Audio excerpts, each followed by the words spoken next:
The first bullet I put through Dr. Amara Hassan's windshield was meant for a suicide bomber, but all I killed was a pediatric surgeon trying to save children in a war zone. I knew it the moment I saw her hands, small, delicate, with wedding ring tan lines that spoke of a life interrupted by violence. Not the calloused, weapon-hardened hands of an insurgent. Not the nervous fidgeting of someone wired with explosives. Just the steady hands of a healer, now forever still on the steering wheel of a bullet-riddled Honda Civic. Sergeant Martinez was already on the radio, his voice urgent but controlled. "Command, this is Raptor 7. We have engaged a hostile vehicle attempting to breach the checkpoint. 3 enemy KIA, requesting cleanup crew. 3 enemy Kia." That's how fast truth becomes lie in a war zone. That's how fast a doctor, a nurse, and a medical student become terrorists in an after-action report.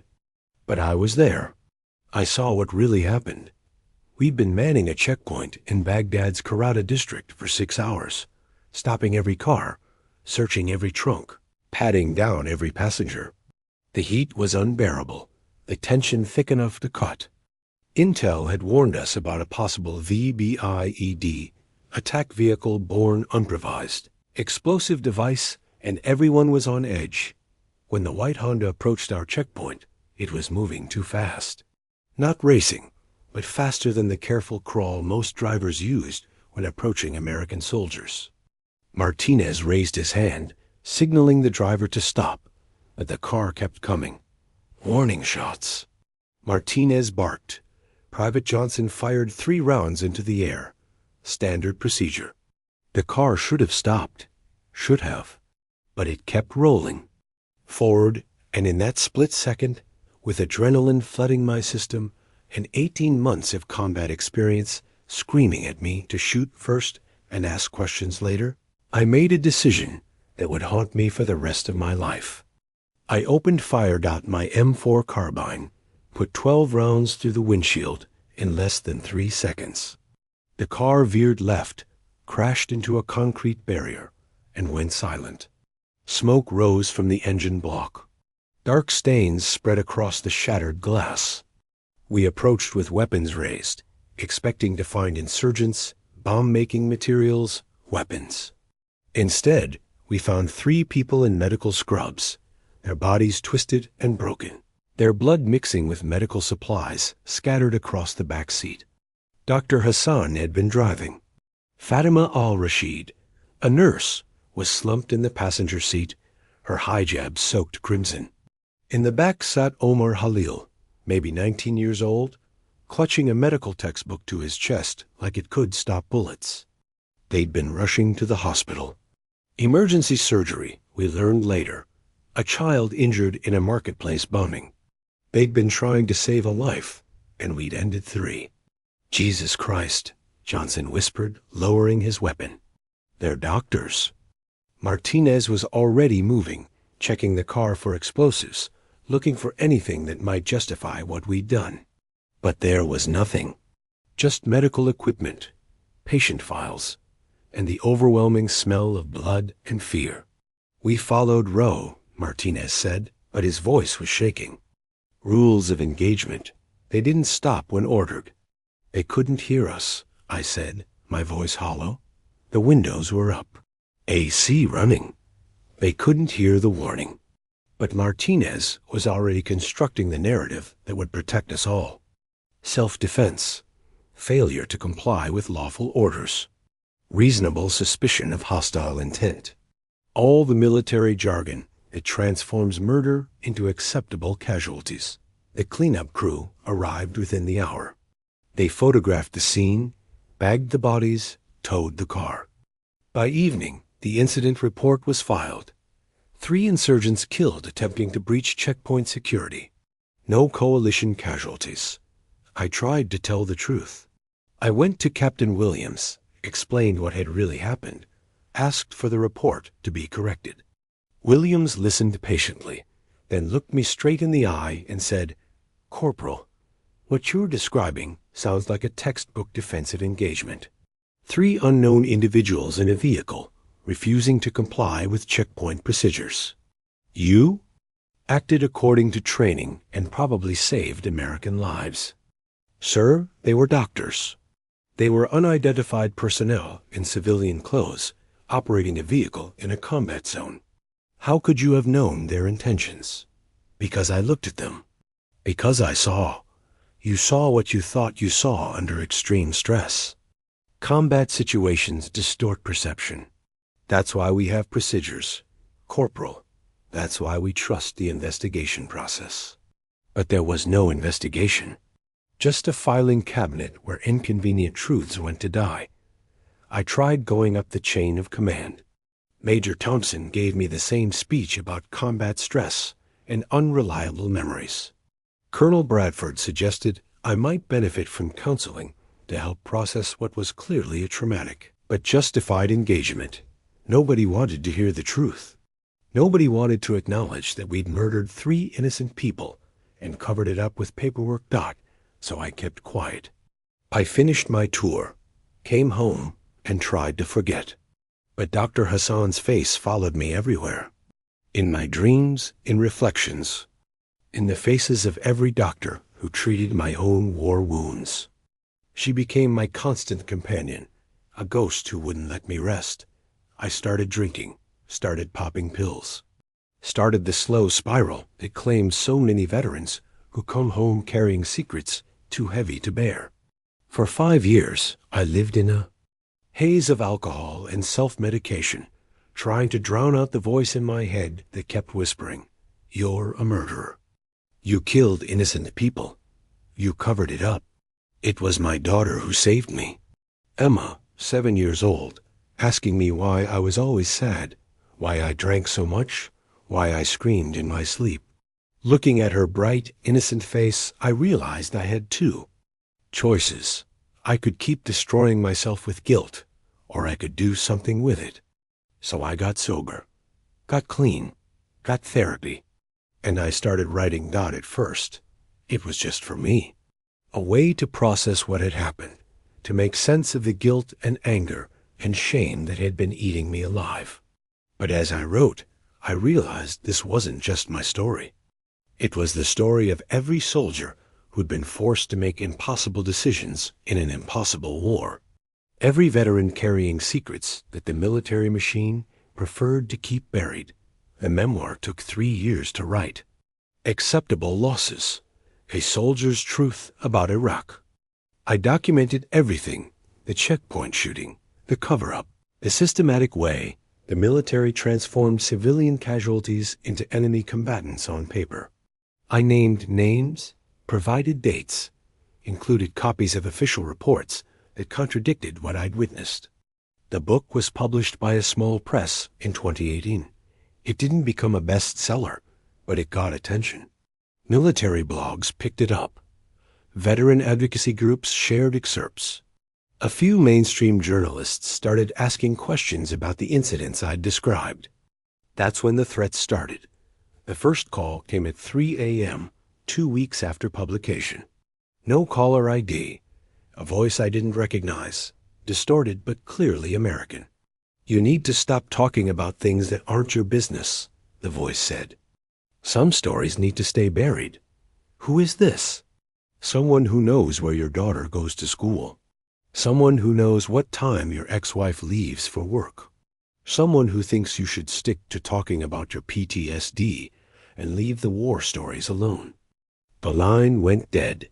I sat in my apartment, hands shaking, realizing that telling the truth might have put my family in danger. The next day, I found my car keyed, all 4 tires slashed. The day after that, someone broke into my apartment while I was at work. Nothing stolen, but everything searched. Drawers pulled out, papers scattered, computer hard drive missing. My publisher received a call from someone claiming to be a Pentagon lawyer, warning about classified information in my book. The press. Gun was halted pending a security review that would take months to complete. I hired a lawyer, but she advised me to be careful. "You're making powerful enemies," she said. "People who have a lot to lose if your story gains traction." military careers, political ambitions, defense contracts. Your book threatens all of that. Then I got a visit from two men in dark suits. They showed up at my apartment on a Saturday morning, flashing federal credentials and asking if we could have a friendly conversation about my book. "Mr. Davis," the older one said, settling into my kitchen chair like he owned the place, "we understand you've been sharing some concerning stories about your military service. I've been telling the truth about what happened in Iraq. Truth is subjective in combat situations. Memory is unreliable. What you think you remember might not align with official records." The younger agent opened a briefcase and pulled out a thick folder. David Davis, age 34, Army veteran, diagnosed with PTSD and depression. History of alcohol abuse, prescription drug dependency, 2 suicide attempts. Not exactly the most reliable narrator. "What do you want?" "We want you to understand that reopening old wounds serves no purpose. The people you've named in your book, they have families, careers, reputations. Your interpretation of events threatens to destroy innocent lives. What about the innocent lives we destroyed? What about Dr. Hassan and the others?" The older agent leaned forward. "Dr. Hassan died in a combat engagement 5 years ago. That's the official record. That's the truth according to every document, every report, every witness statement on file.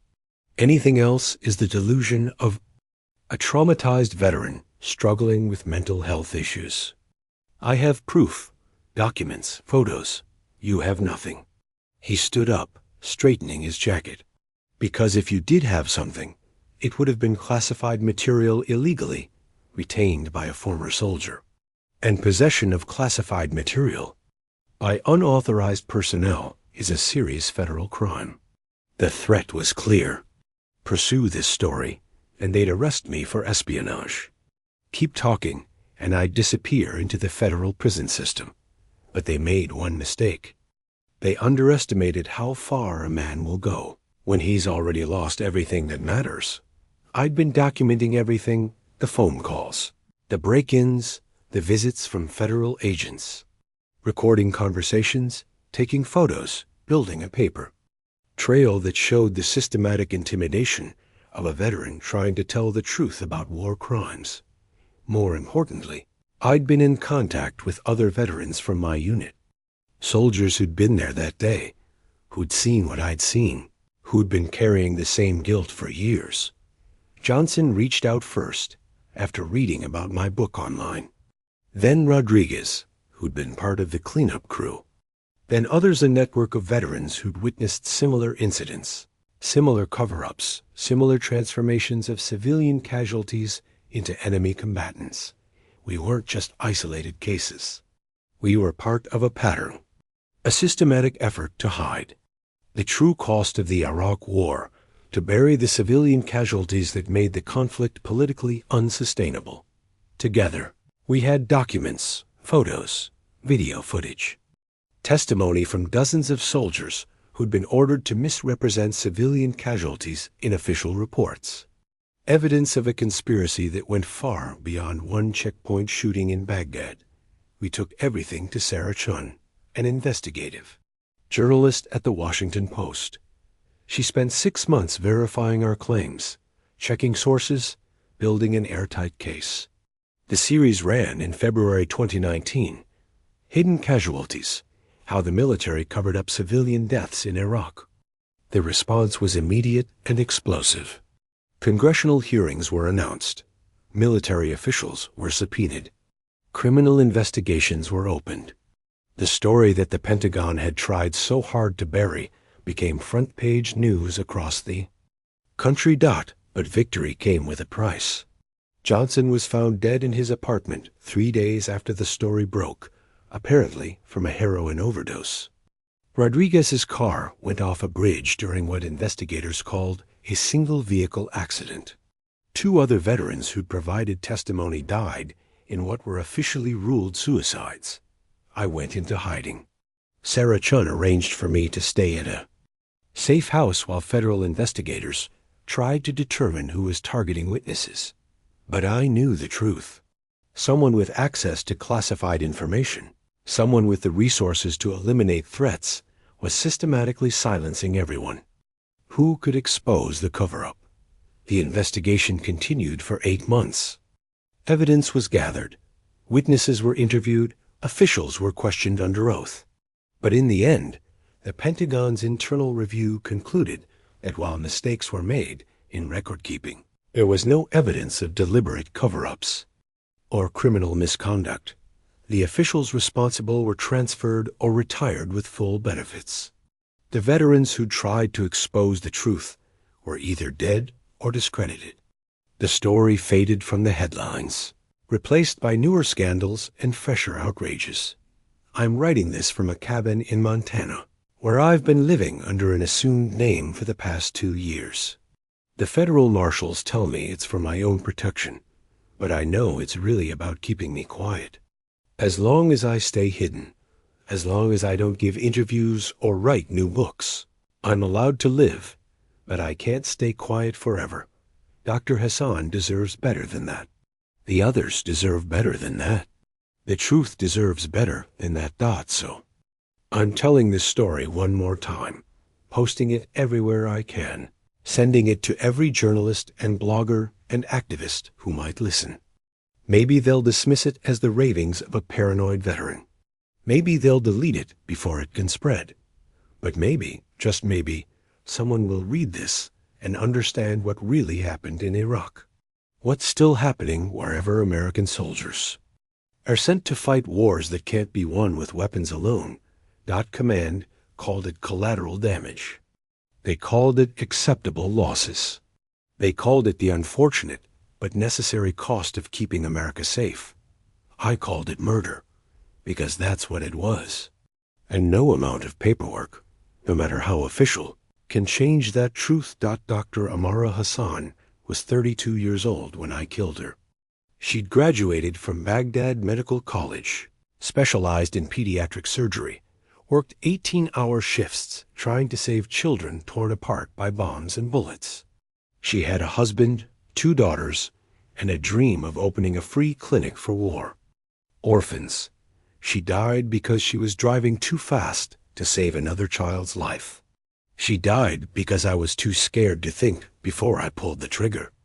She died because the military machine needed enemy casualties to justify its existence, and 3 dead doctors were easier to explain than 3 dead civilians. That's the truth they don't want you to know. That sometimes the enemy isn't who you think it is. That sometimes the real war criminals are the ones giving the orders, filing the reports, and burying the evidence. Remember her name, Dr. Amara Hassan. She was a healer in a world full of killers, and she deserved so much better than what we gave her.